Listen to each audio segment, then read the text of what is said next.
Show, don't tell. Have you heard that a lot? It seems to be like the author literary agent mantra. Show, don't tell. But what does it mean? The thing is, once you figure it out, it's easy to figure out which is showing and which is telling.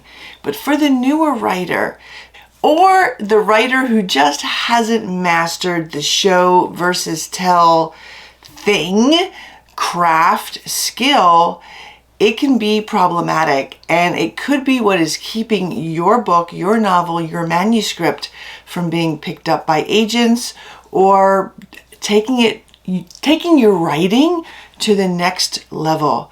And for writing, for me, and for a lot of other authors that I know, it's all about learning some skills, learning some tips, learning some tricks to take your writing to the next level. So in this video, we're all going to do just show versus tell and what it's all about.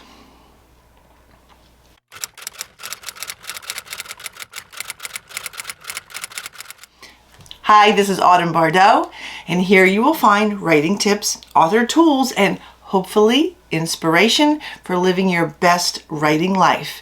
Because many of us are doing this while we're holding down full-time jobs or have, full-time life responsibilities.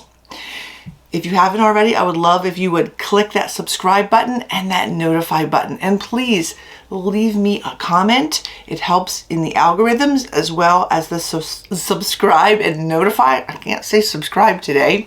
And the comments also help with the algorithm. So that would be great. It helps my channel get out there and get noticed. But so also does sharing this channel, this content on your social media. So little FYI, how that all works, but I think you already know that. Okay, so let's get back to showing versus telling, okay? Showing versus telling, it's the old show, don't tell.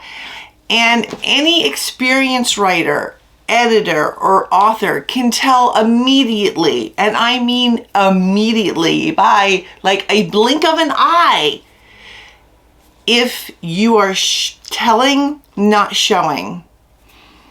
And it could be your undoing. And by undoing, I mean taking your story, your writing to the next level. So, and here's the thing with show, don't tell, is when writers write, new beginners, intermediate writers, newer beginners, they tell a story.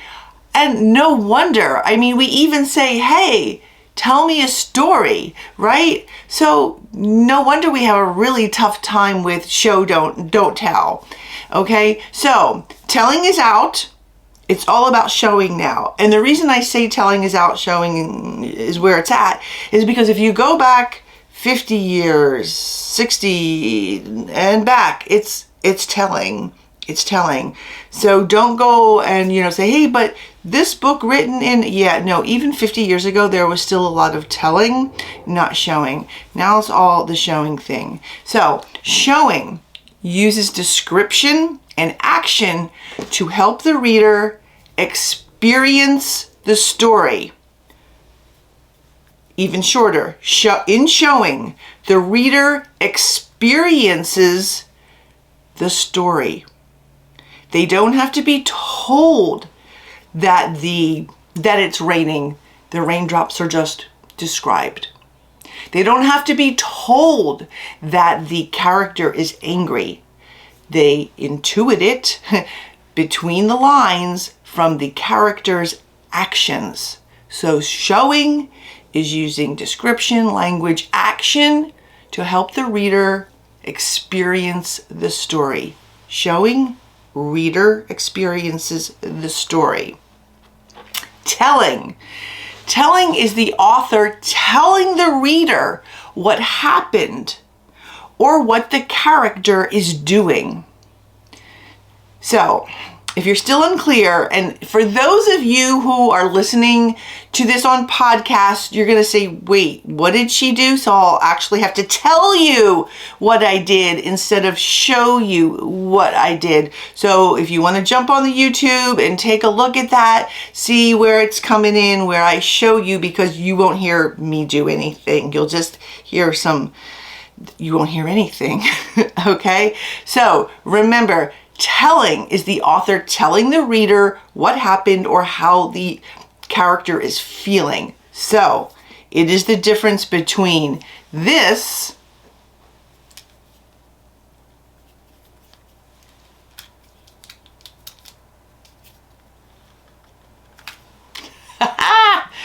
and for those of you in podcast land, I have to tell you what I did, and that was holding and wiggling a pencil. Okay, so I gave you the visual of that. Okay, so I'm gonna give you, what do I have here? I have 6 tips. I have 6 tips to implement show, don't tell in your writing, and even some examples. So tip number 1 is use the character's 5 senses, or 6 if you include, what's that other sense? I'm going to come up with it later. See, they added it. It's like an intrinsic one. We'll get to that one. Okay, so use the character's senses. Sight, smell, taste, sound, texture, touch, feeling. That's the one, feeling. Okay, feeling like butterflies in your stomach is a feeling, like an inward feeling. What do they call it? An organic feeling. Okay. Or the raindrops glistened on the sidewalk instead of just say it rained. Or the birds twittered a symphony instead of saying the birds sang. The birds sang is telling. The birds twittered a symphony is showing. Because you can hear that. You can hear the twittering of symphony. Number 2, use strong verbs.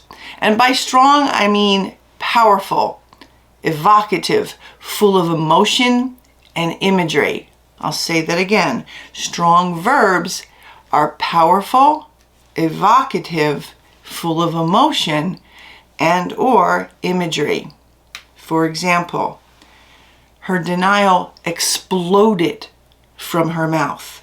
You get a visual from that, just of the words coming out. Okay, you don't need to be told that she said something emphatically or strongly or vehemently.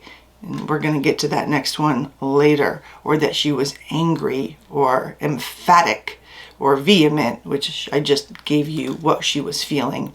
So I gave you what she was feeling, then I kind of put it in the adverb form, which is next. Avoid adverbs.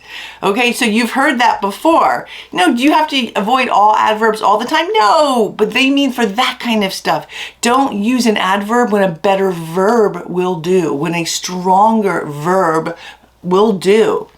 Okay, so it's, for example, the thing is, if you choose a strong verb, you won't need an adverb to modify it. You won't. So that was number 3. Number 4, be specific. And you can do that with those 5 sensory descriptions. It smelled nice is not specific. It smelled like sunshine and a toddler's laughter is more specific and provides imagery. It makes you smile. So you don't have to say it smelled nice, because what is nice? Number 5, use dialogue and or dialogue tags to reveal the action. For example, time to kill him, she blew steam across her coffee mug. Or, time to kill him, her words evaporated in the steam she blew across the coffee mug. That's showing. That's not telling what the emotion is. That is showing the emotion, hearing it in the voice, seeing those words evaporate into the steam, untraceable. And number 6 is focus on actions and reactions, showing the actions and reactions. Clenched fist, that's cliche, but it works. And that's where if you have a book on body language, or you really try to figure out ways to show how a person is feeling, and for me, that can be tricky. That can be tricky. And I will spend time trying to not say that she was surprised, but by showing the surprise.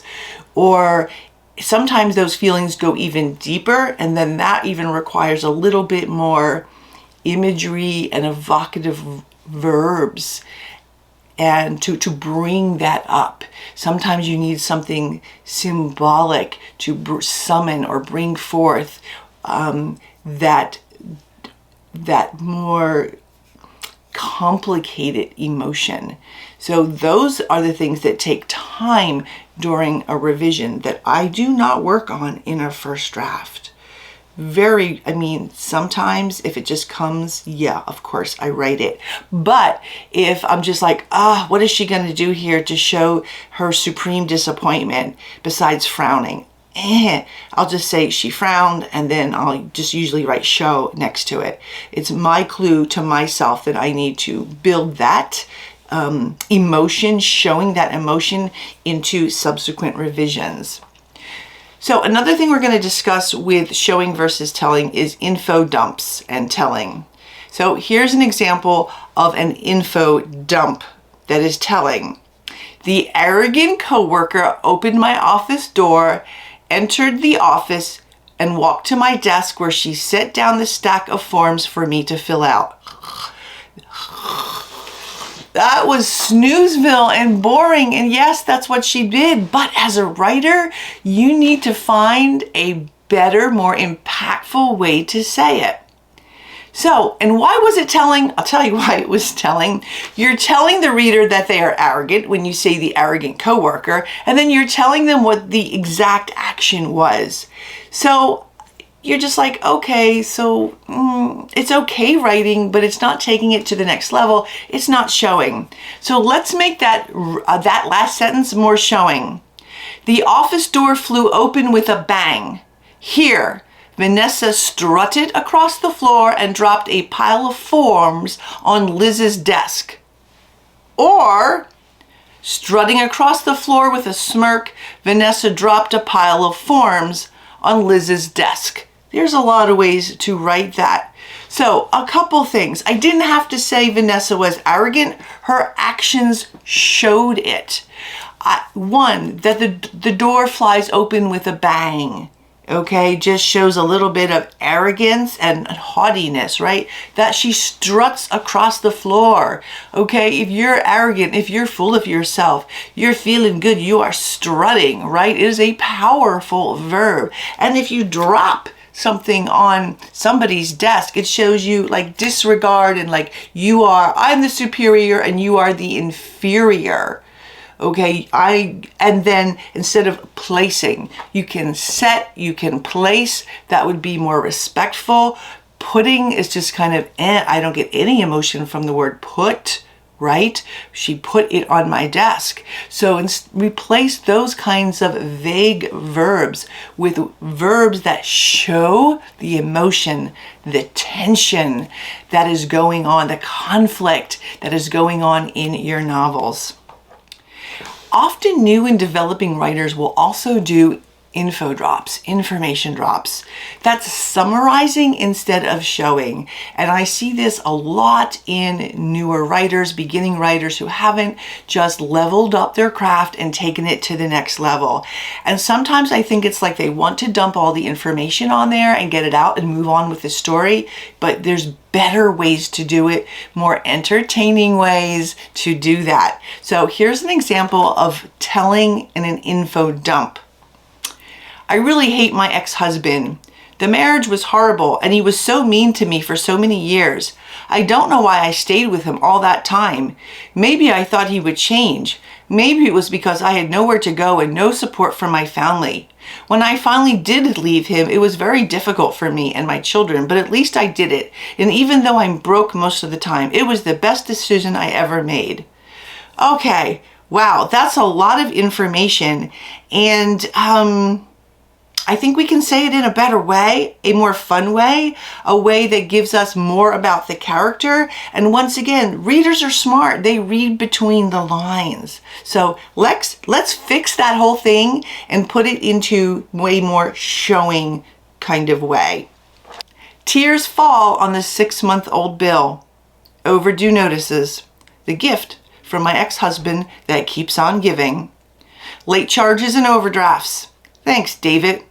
And thanks, family, for not helping me during the most difficult time in my life.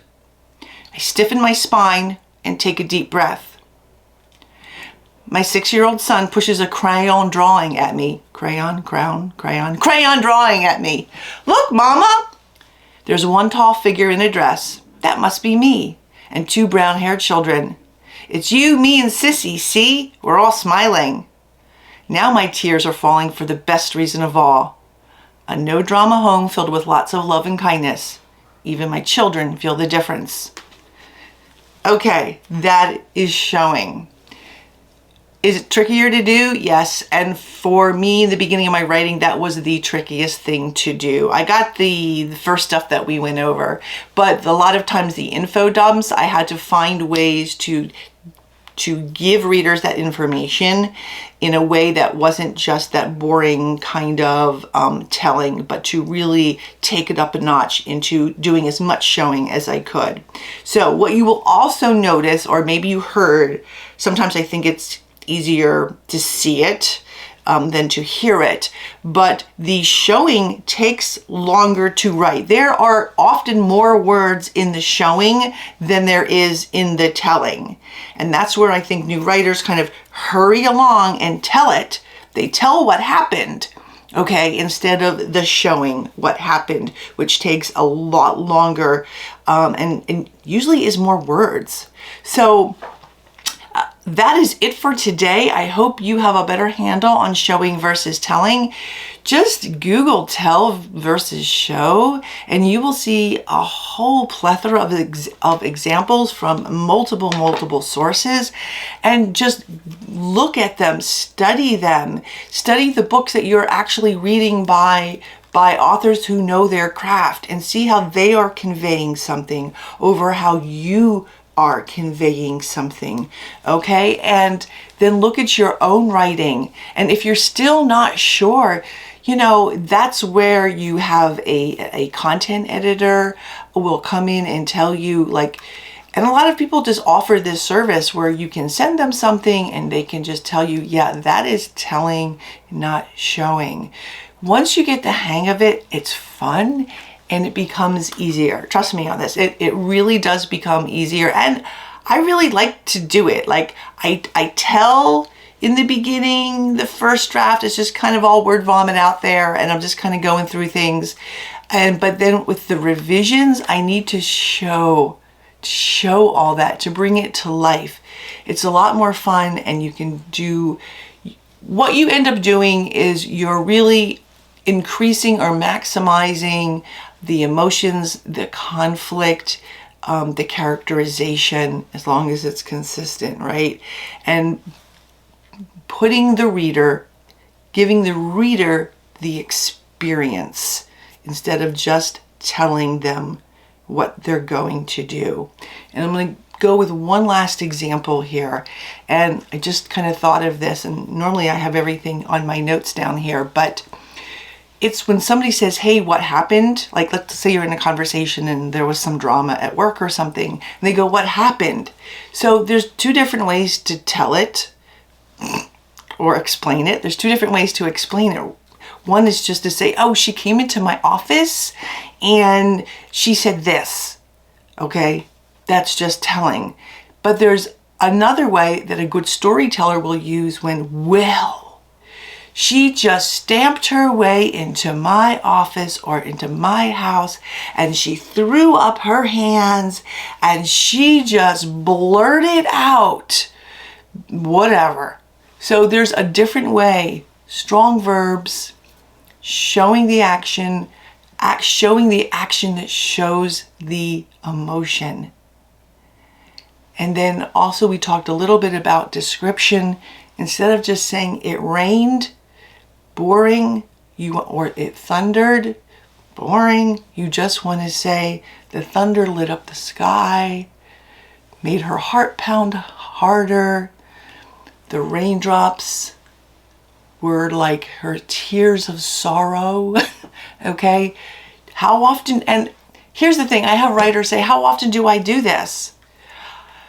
Man, that is a tough question. I do it as often as possible. I guess that would be my best advice. Do it where it needs it. Do it where you feel it. I don't think I've ever had an editor come back and say, this is too much showing. What they might come back and say is, shorten this paragraph. But I've never had one come back saying this is too much showing. So I hope this helped a little bit and gave you some more ideas for taking your writing to the next level with that whole showing versus telling thing that everybody talks about. And just little FYI below in the description box below, if you click that little arrow, I have dropped the link to my master's class, The Power of Archetype, and how to write a more powerful sentence, which I also discuss and give you a lot of examples from two brilliant masters about that whole showing versus telling. So there's the link for that as well. And I will see you next week. Bye-bye.